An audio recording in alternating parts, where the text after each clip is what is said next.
Hello friends, welcome back to our channel chriscookery. இன்னைக்கு நாம ரொம்ப ஹெல்தியான ஒரு ஈவினிங் ஸ்நாக்ஸ் ரெசிபி தான் பார்க்க போறோம். வாழைப்பூ சாப்பிட்றது ரொம்ப ஹெல்தியானது நம்ம எல்லாருக்குமே தெரியும். ஆனால் நிறைய பேருக்கு இந்த வாழைப்பூ சாப்பிட்றது பிடிக்காது. சின்ன குழந்தைங்கள்லாம் சுத்தமாக சாப்பிடவே மாட்டாங்க. வாழைப்பூ யூஸ் பண்ணி கூட்டு பொரியல் அந்த மாதிரி தான் செஞ்சு சாப்பிட்ருப்போம். இப்போ எல்லாருக்கும் பிடிச்ச மாதிரி வாழைப்பூ வடை செய்ய போறோம். இது ரொம்ப ஹெல்தியாகவும் ரொம்ப டேஸ்டாகவும் இருக்கும்.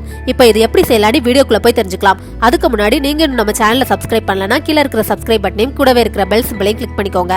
அப்பதான் நம்ம சேனல்ல போடுற ஒவ்வொரு வீடியோஸோட நோட்டிபிகேஷன் உங்களுக்கு உடனுக்குடன் கிடைக்கும். இப்போ வாங்க வீடியோக்குள்ள போகலாம்.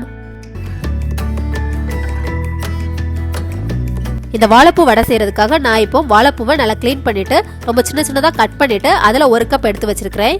வாழைப்பூவை கட் பண்ண உடனே செஞ்சிடணும், இல்லைனா ரொம்ப கருத்து போயிடும். ரொம்ப சின்ன சின்னதாக கட் பண்ணி வச்சுக்கோங்க. அடுத்ததா இதில் 200 கிராம் கடலைப்பருப்பை 2 மணி நேரம் தண்ணியில் நல்லா ஊற வச்சுட்டு அந்த தண்ணியை வடிகட்டி வச்சிருக்கிறேன். இந்த கடலைப்பருப்பை நம்ம அரைக்கும் போது தண்ணி எதுவுமே சேர்க்க மாட்டோம், அதனால தண்ணி எல்லாத்தையும் நல்லா வடிகட்டி எடுத்து வச்சுக்கோங்க. நல்லா ஊறி இருக்கக்கூடிய இந்த கடலைப்பருப்பை இப்போ ஒரு மிக்ஸி ஜாரில் போட்டுக்கிறேன். இது கூட 1 டீஸ்பூன் சோம்பு, 1/2 டீஸ்பூன் ஜீரகம் சேர்த்துட்டு தண்ணி எதுவுமே சேர்க்காம இதை லைட்டாக அரைச்சி எடுத்துக்கலாம். ரொம்ப பேஸ்டா அரைச்சிடக்கூடாது, 1 பாதிமா அரைச்சி எடுத்துக்கோங்க. இந்த மாதிரி 1 பாதிமா அரைச்சி வச்சுக்கக்கூடியதை கட் பண்ணி வச்சுக்கக்கூடிய வாழைப்பூ கூட சேர்த்துக்கிறேன்.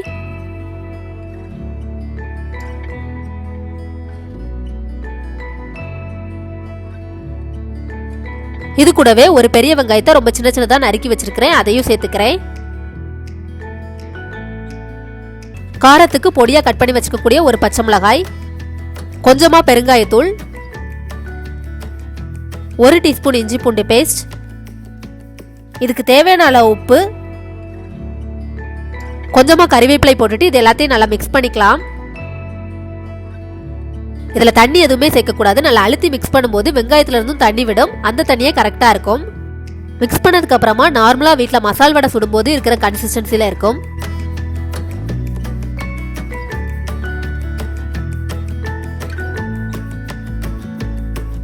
இப்போ இதை நல்லா மிக்ஸ் பண்ணியாச்சு. அடுத்தது இதை ஃப்ரை பண்ணுறதுக்காக கடாயில் எண்ணெய் வச்சுக்கிறேன். எண்ணெய் ரொம்ப சூடானதுக்கு அப்புறம் தான் இதை ஃப்ரை பண்ண போடணும், அதுக்கு முன்னாடி போட்டுறாதீங்க. எண்ணெய் நல்லா ஹீட் ஆனதுக்கு அப்புறமா இதில் கொஞ்சமாக எடுத்து இந்த மாதிரி உருண்டை பிடிச்சிட்டு உள்ளங்கையில் வச்சு தட்டி அதில் போட்டுக்கோங்க. இது நார்மலாக வடை பண்ணுற அதே ப்ராசஸ் தான். இதே மாதிரியே மீதி இருக்கக்கூடிய எல்லாத்தையும் உருண்டை பண்ணிட்டு அதுக்கப்புறமா இதில் போட்டு ஃப்ரை பண்ணி எடுத்துக்கோங்க. ஸ்டவ்வை மீடியம் ஃப்ளேமில் வச்சுக்கோங்க. ஹை ஃப்ளேமில் இருந்துச்சுன்னா வெளியில் மட்டும் கிறிஸ்பியாக இருக்கும், உள்ளே எதுவுமே வெந்திருக்காது. ஒரு பக்கம் நல்லா ஃப்ரை ஆனதுக்கு அப்புறமா அடுத்த பக்கம் திருப்பி போட்டுக்கோங்க. இதை எண்ணெயில போட்ட உடனே திருப்பி போட்டுறாதீங்க, அப்படி உடனே திருப்பி போட்டீங்கன்னா வடை தனியா பிரிஞ்சு வந்துடும்.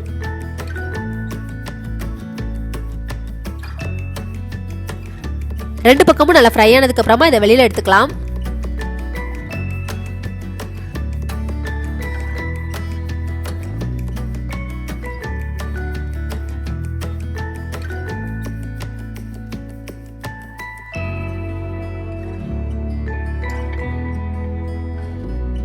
இதே மாதிரி மீதி இருக்கக்கூடியதையும் வடை போட்டு எடுத்துக்கோங்க.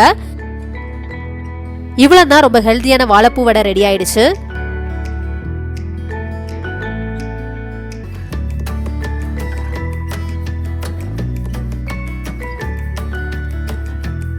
கண்டிப்பா இந்த மாதிரி செஞ்சு பாருங்க, ரொம்ப டேஸ்டா இருக்கும். வாழைப்பூ சாப்பிடாதவங்க கூட ரொம்ப விரும்பி சாப்பிடுவாங்க. இது சாப்பிடும்போது வாழைப்பூ சேர்த்திருக்கிறதே தெரியாது.